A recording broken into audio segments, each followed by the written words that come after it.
கண்மணி அன்போடு காதலன் நான் எழுதும் கடிதமே. பொன்மணி உன் வீட்டு சௌக்கியமா, நான் இங்கு சௌக்கியமே.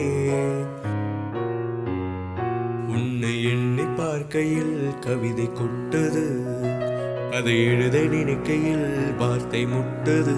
ஓ கண்மணி அன்போடு காதலன் நான் எழுதும் கடிதமே.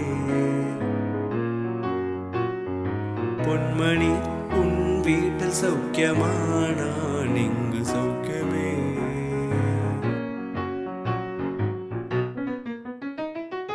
గుండెల్లో గాయమేవో చలంగే మానిపోయి మాయ చేసే అమ్మాయే ప్రేమాయే.